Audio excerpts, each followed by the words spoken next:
What's going on, guys? It's Greg here, aka NYPrepper. It is Monday, January 27th, 2025, and I have some breaking news to share with you guys. Right now it is 22:12 Eastern Time here in the United States, and we have some major breaking news coming in from overseas and from here in the US. So tonight we have two nuclear war command and control planes up in the air. One was out in the Atlantic communicating with our submerged nuclear armed subs. And then one took off from Travis Air Force Base just about an hour ago and went straight out into the Pacific, wasting no time to communicate with our submerged nuclear armed submarines. There were just some nuclear attack options broadcasted.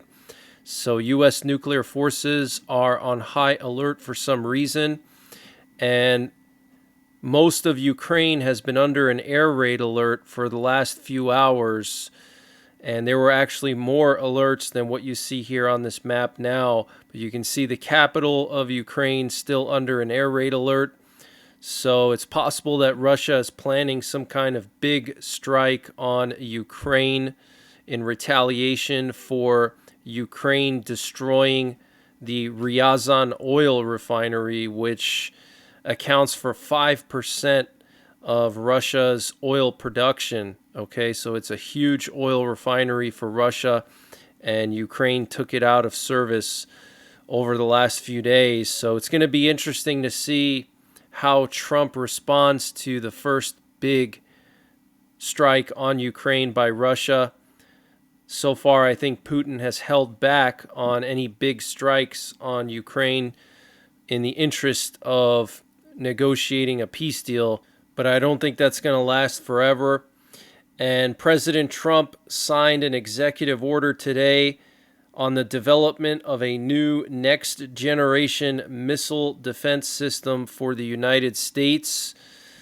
And this evening, a Mexican cartel opened fire on U.S. Border Patrol near Frontline, Texas. The incident occurred as the cartel members attempted to smuggle a group of illegal immigrants across the Rio Grande.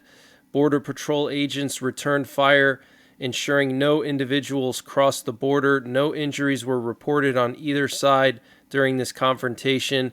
So this is very, very serious, guys. I'm very concerned that there could be an all-out war with Mexico because of this. I think that not because of this specific incident, but just in general, because of the situation at the border, these cartels basically doing whatever they want.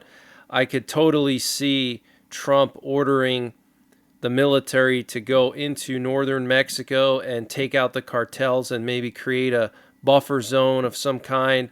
Okay, so it's very possible we could see this happen, guys, okay?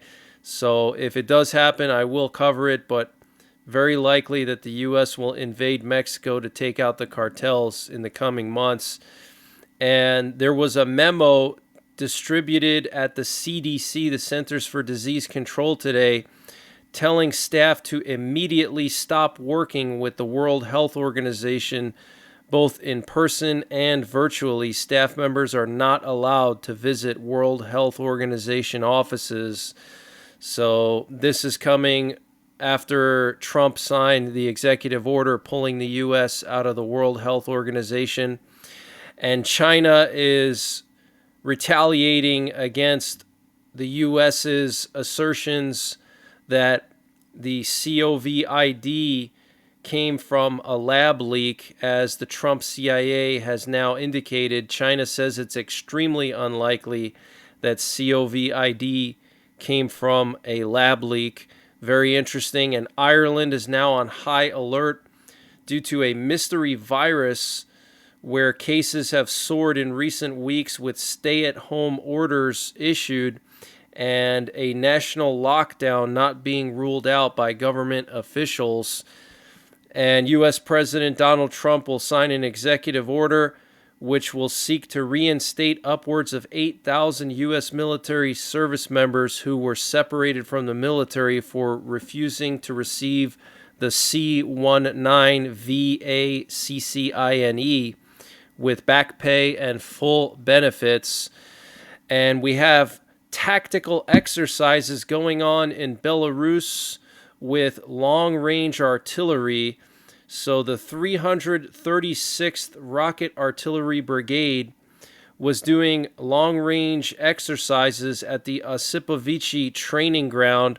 During the exercises, one of the Polonez MLRS batteries took up combat duty and conducted electronic launches at targets at a distance of up to 300 kilometers away. Okay, so this is like the Belarusian HIMARS, okay, 300-kilometer range. They were doing electronic launches, okay, so they didn't actually launch the missile, but they went through all the steps and they put in the coordinates and everything else. Okay, so this is very concerning that Belarus is suddenly doing tactical exercises with their long-range rockets, okay, 200-mile range. And Lithuania and Estonia have pledged to increase their defense spending to over 5% of GDP. And Poland has also pledged to raise their defense spending to over 5% of GDP. And earlier today, we had this Cobra ball that was airborne over North Dakota. This is a special plane used to track ballistic missiles in the air, and it has since landed. But we had two sub-hunters take off from Jacksonville Naval Air Station, which is the home of the P-8 sub-hunters. One went out into the Atlantic off the coast of Virginia and disappeared, and then one went into the Gulf of America and disappeared. So very, very strange situation. Okay, these sub-hunters going out so late in the evening. Something must be going on over there. We also have a U.S. Air Force high-priority reconnaissance plane, a Combat Sentinel, that just took off from Okinawa and was heading up towards the Korean Peninsula, and it was accompanied by an aerial refueler, which means that it's planning to be up there for a while. Okay, if they bring an aerial refueler along, it means that they're going to refuel and they're going to stay somewhere for a while. And these Combat Sentinels send intelligence information directly to the President and the Joint Chiefs. Okay, so it looks like the Trump administration wants to get a closer look at what's going on around the Korean Peninsula, okay?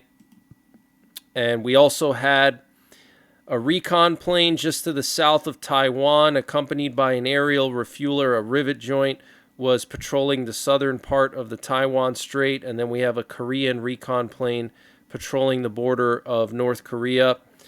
And the head of Ukraine's military intelligence, Kirill Budanov, said today that if nothing is changed, the front may collapse and there will be problems. Okay, so he's basically saying that Ukraine is not doing so well and that the front could collapse in different areas. Okay, Russia is making some pretty serious breakthroughs right now in eastern Ukraine, specifically near Pokrovsk and Kurakove and Chasiv Yar. And Russia's Ryazan oil refinery has suspended operations after multiple Ukrainian drone strikes, according to Reuters. The railway loading equipment has been damaged. There have been no railway loadings. They stopped oil processing, an industry source said. Ryazan oil refinery processed 13.1 million metric tons, or 262,000 barrels of oil per day, or almost 5% of Russia's total refining throughput in 2024. So Putin's definitely not happy about that.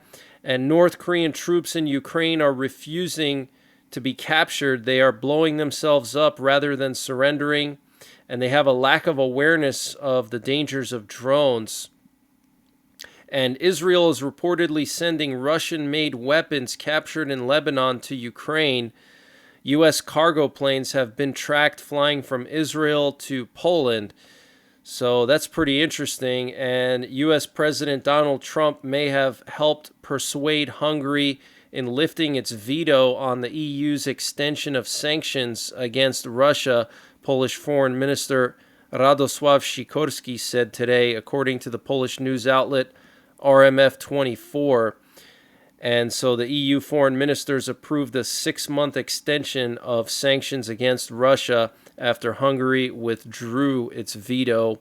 And Hungary is pressuring the EU to demand Ukraine continue Russian oil transit and discuss gas transit in exchange for supporting sanctions against Russia. Reports suggest Budapest secured an EU statement seeking assurances from Kyiv on oil supplies. And a Russian delegation did not show up to Auschwitz today for the 80th anniversary of the liberation of Auschwitz.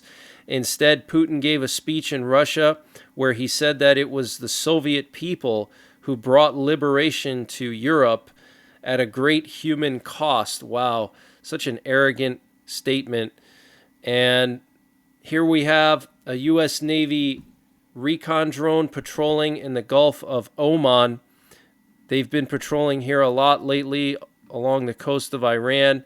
And then here's Putin, talking about how it was basically Russia that liberated Auschwitz. But how disrespectful of them not to send any delegation to Poland for the commemoration of Auschwitz. And he talks about wanting to, get closer to the West, and that he's tried to extend olive branches. I mean, this would have been a great opportunity for him to send a few Russian diplomats to Auschwitz, but for whatever reason, he chose not to. So his loss. And according to Reuters, Israel has suspended commercial flights to Cyprus for unspecified security reasons.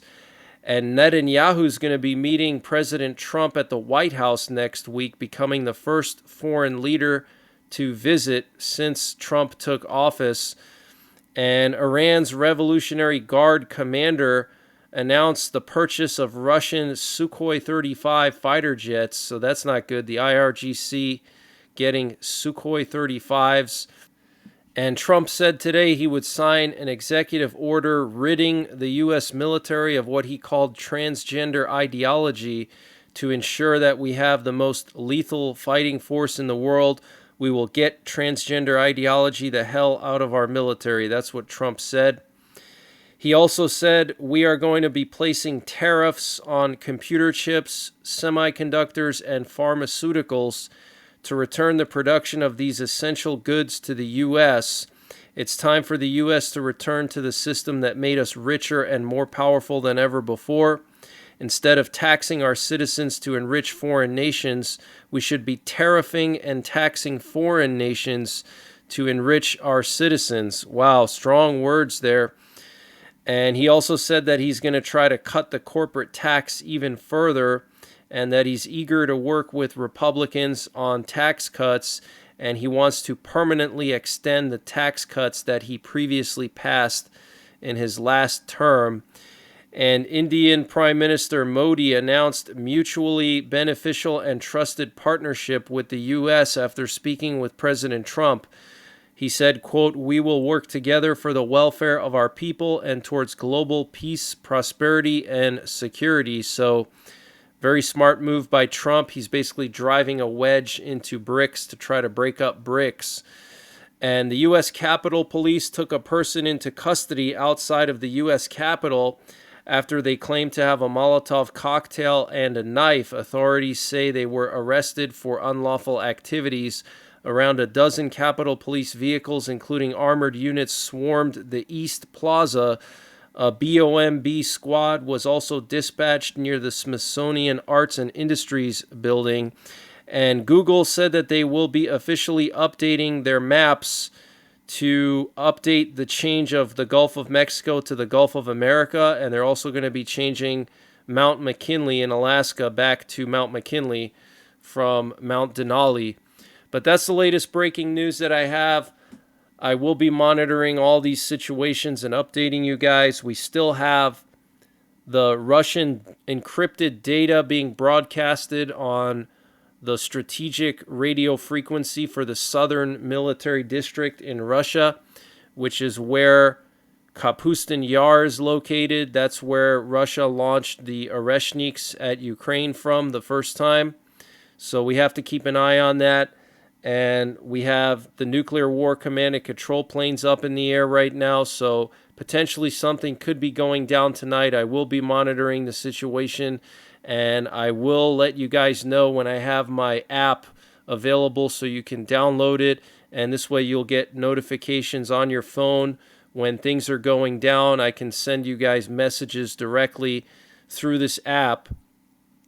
Any kind of emergency updates, I can send them to you, and you'll get them through the app, and you can even set a ringtone so you get alerted when there's really serious things going on, okay? And then you can click on the video, or you can read what my message says, and this way I can update you guys outside of the social media giants, which have a tendency of suppressing alternative media.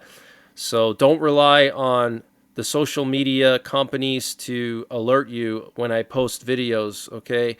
Check my Twitter, check my Telegram. I post all my YouTube videos there. And then download my app when it becomes available in the coming days. The Android version is already basically done.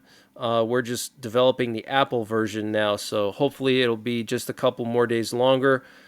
And until the next time, take care, God bless, and don't forget the 3 Ps. Prepare, practice, and persevere. And this update was sponsored by NYPrepper Supply. Guys, NYPrepper Supply is doing a massive sale on their 3-month emergency food supply. And to get the deal, you got to go to preparewithnyprepper.com, and the link is in the description below this video. They're selling their 3-month emergency food supply for just $600, so that's $100 off the normal price. And this is 3 months of food at 2,000 calories per day, has a shelf life of up to 25 years, and all of this is packed into 6 rugged water-resistant buckets, and free shipping is included. And they're also offering a disaster replacement warranty, so if your food supply gets destroyed by a natural disaster, they'll replace it for you with no charge. And they also will provide you with free survival books and information, including a natural disaster field guide, a survival Bible digital copy. So use the link preparewithnyprepper.com to get $100 off the NYPrepper Supply 3-month emergency food supply, and the link is in the description below this video.